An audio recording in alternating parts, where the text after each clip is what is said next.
Hello and welcome to Challenge and, if necessary, destroy media narratives. I'm Peter Lavelle, and I'm joined by George Szamuely.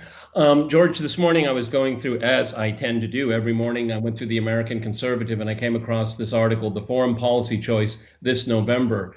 Neither Trump nor Biden is a reliable realist on foreign policy, but neither one has the standard record of a hawk either. Okay, and it is penned by Gil Barndollar. Um, it was a curious article, and I really don't want to go through it. Okay, it's very, very long, but I mean, it kind of spiked in my mind. Should we make a compare and contrast of the two major candidates?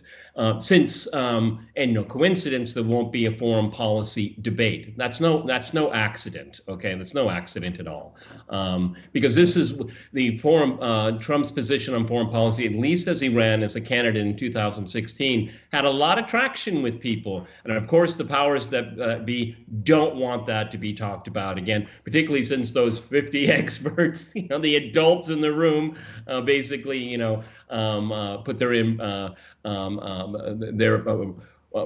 stamp of approval on Joe Biden, if not directly, but indirectly here. But when I think of Joe Biden's foreign policy, first of all, I think it's maybe interventionist light. I mean, does that make any real difference? I mean, I don't think so. Okay, I mean, it's the author, and people like this author here, he's saying, he wasn't so hawkish on like Iraq or Afghanistan. Well, it was always kind of degrees. Okay, I mean, surge of 12,000 troops or 4,000 troops. I mean, it's still surge. Okay, I mean, I think that's kind of nitpicking in a way that is not meaningful. All right, I mean, what we have is that Joe Biden is part of a mindset that does believe in interventionism. Okay, I mean, I was reading also in the American Conservative that the writer over the New York Times, David Ignatius, he's saying that the United States should have a no-fly zone over in Nagorno-Karabakh. I just thought, oh God, these people. I mean, right. They're all hammers in search of nails. Okay, it was a stupid idea. What is an incredibly stupid idea? But it's Trump's foreign policy that everybody knows. That knows me, I am disappointed into it. But then there's also degrees too. I mean, I agree he didn't start a new war, okay? But I think his handling of Iran, it was messy, incoherent. I think he had something that could have happened with North Korea, but he let his own underlings undermine him. The whole treatment of Venezuela and of Lebanon, Syria, and this unconscionable conflict in Yemen. And Donald Trump could have been more forceful in ending that. He could have ended that, okay? The Saudis would have gone home, okay? I mean, really. So, but at the same time, Trump, making NATO members pay more money, I think is really good, not because I want NATO members to spend more money, is that I want NATO members to realize you don't need this alliance, okay? You don't need to waste this money on this alliance here. So, in a way, Trump he's made an attempt to break out of that foreign policy mindset without it's like pushing on all the sides and kind of testing it, and he hasn't had a breakthrough. I give him credit for trying, at least. Okay, no president has done this before, but Joe Biden, he just goes along to get along. Okay, I don't see any kind of foreign policy finesse in him at all, except for maybe what he did in Ukraine, but that wasn't in the national interest. Well, that's the thing that what I found really jarring about this article, and I'm not sure jarring is the right word, I found annoying about this article, is that he was trying to do a pox on both your houses. They're both equally good or equally bad. And I don't think the argument works. Of course, Biden is an interventionist, and he's been an interventionist throughout his political career. As you said, he shares the Washington policy mindset. He didn't mention the key issue on which Biden was the most ferociously hawkish. That was Yugoslavia in the 90s. He was the most belligerent figure there. and the author just simply neglects it and instead says, well, he wasn't really wholeheartedly for the Obama's intervention in Libya. Well, for God's sake, he was part of that administration. What does it mean that he wasn't as enthusiastic as Samantha Power? Maybe, but who cares? He was in that administration, and the entire Democratic political establishment, ever since the Clinton era, has been on this interventionism. Does anyone really doubt that a Biden administration will avoid getting entangled in the civil war in Libya, will avoid, I mean, as you mentioned, Nagorno-Karabakh, Belarus, Kyrgyzstan, you can just name it, Syria, they're going to relaunch the war in Syria. There is no symmetry because, as you say, of course Trump has been very disappointing, but he has at least tried. And, he has avoided traps that others would not have. I mean, I think the civil war in Libya is a trap waiting for an American intervention, and he has avoided that. And again, like Nagorno-Karabakh, he's allowed essentially the players themselves to decide. He's allowed Russia to take the lead there. He's again avoided getting entangled there. Biden's not going to get avoided in that. So I think the article is just misconceived because I think he wanted to have this concept. Well, they both have their strengths and their weaknesses, and neither's going to do it. I mean, particularly the one he said on China. Well, Trump really hasn't really taken on China in any really firm way. Well, do you really think Biden is going to take him on with greater vigor? Come on. What's interesting, what the article should have, I would have had a very different angle in looking at it, is that we've seen how when a president, in this case Donald Trump, when he starts questioning and pushing back the bureaucratic state or the deep state, as like some people like to call it, we see what a president can do and what cannot do. But I think if the author had used that angle, I mean, would Joe at all push back at all? Okay, or would he just stay in line? I mean, we have 4 years of Trump and we have 40 years of Biden. Okay, if you look at the 4 years, yeah, he goes along with the consensus. Okay, and right. Like any other politician, maybe they want to put their fingerprints on something, because like Hillary Clinton, she thought that was going to be, her foreign policy prize, like I did Libya, and then when the outcome came, they all walk away from it. What is it? Everyone wants to be the father of success, but no one wants to be the, failure is an orphan. Yeah. Thank you. Finishing it. Many fathers, failure is an orphan. Yeah. So, in that way, so I'm very, very anxious if we have a Biden administration, because, and I don't want to go down this, his feebleness and all that. But I mean, I think if you look at him running in this campaign, this is kind of like the crowning moment. Okay, he's done it. This is the third time he's run for president. He outlasted everyone else. He was the last man standing in the primary, and he just wants to become president to be president. Okay, not for his presidency. Okay, and so I don't see, and obviously, and this is something that is so annoying, and in the media has done this to us. What does he stand for? Nobody knows. Okay, because he doesn't really stand for anything, because he wants to be president. That's all he wants. He doesn't want to do it as to be like a FDR and save the country, okay? Because he's going to have everybody around him do that, okay? And I think that's very selfish, okay? Also, I'll try to be as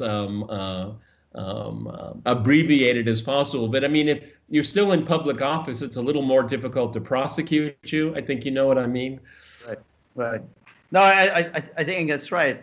And I thought that, again, going back to that article, it was a very tendentious in that the author kind of selected quotes in which Biden said some boilerplate. Well, I don't want American boys and girls to die for some godforsaken issue in this some godforsaken country.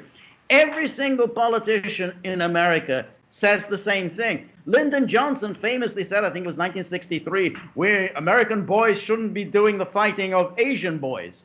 What is the point? Of course, that didn't mean anything. I mean, John Kennedy said that. No, no, this is their war. This isn't our war. They have to do the fighting. They have to do the winning. Everyone says that. The idea of taking this sort of boilerplate seriously, I just think this is really Well, pathetic.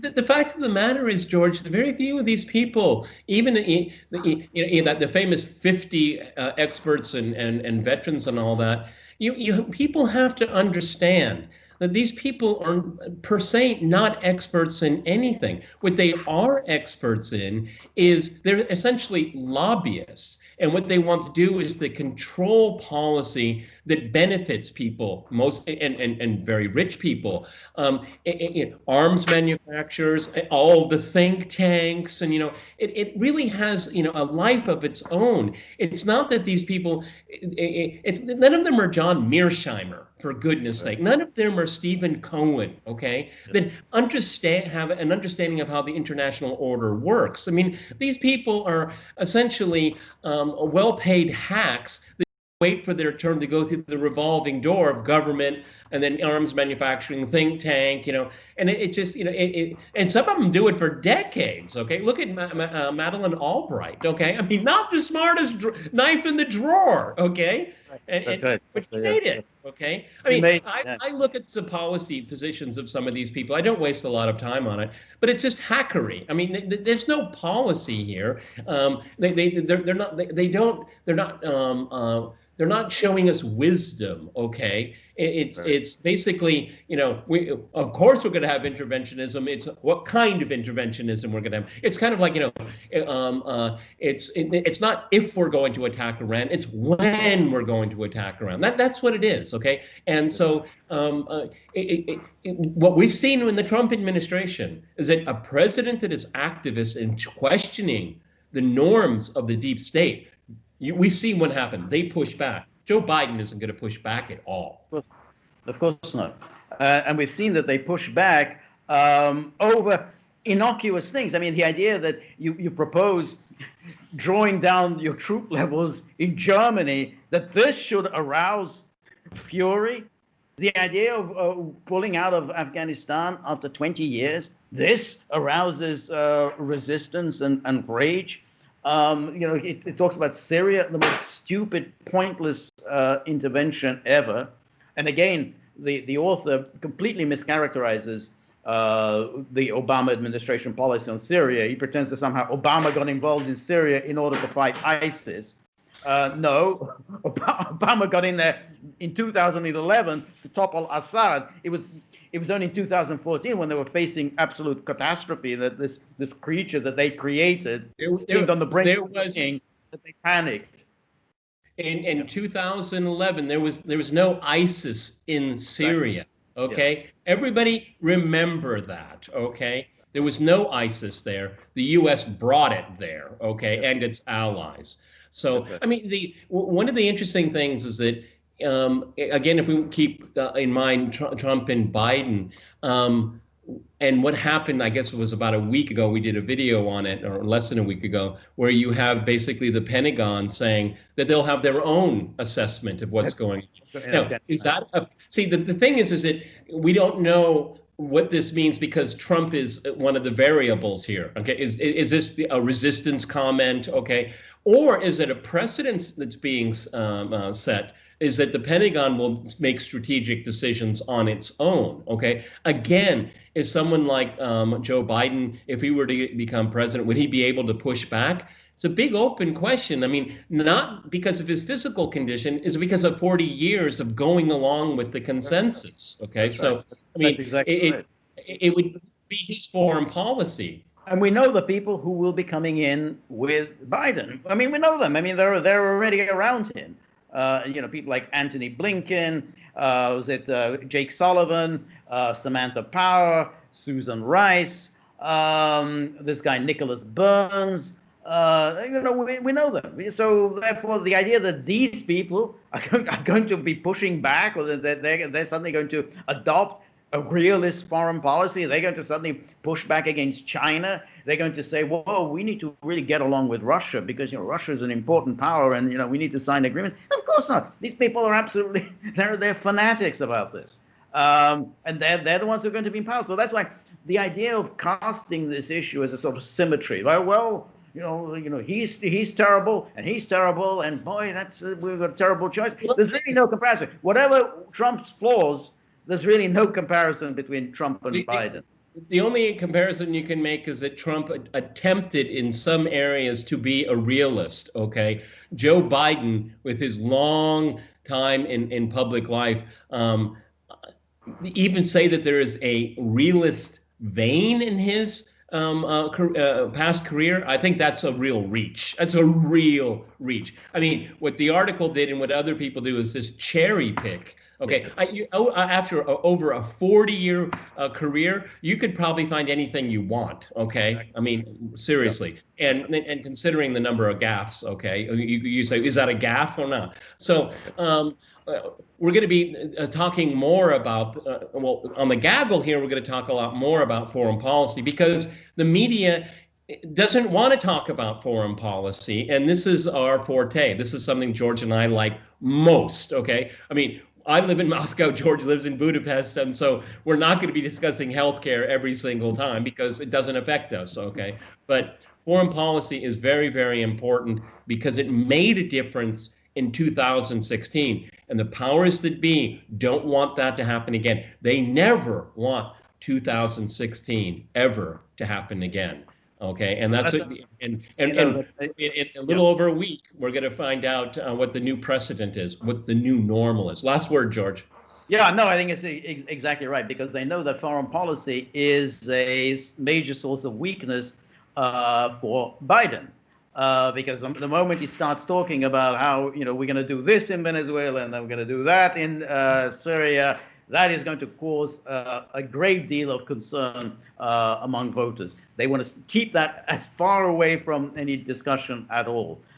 Because, as you say, in 2016, Hillary Clinton was all gung-ho. Oh, was it, we need the no-fly zones in Syria. Let's get it on, a shooting war with Russia in Syria. Yeah, no one wanted that. So keeping foreign policy as far away from these debates as possible.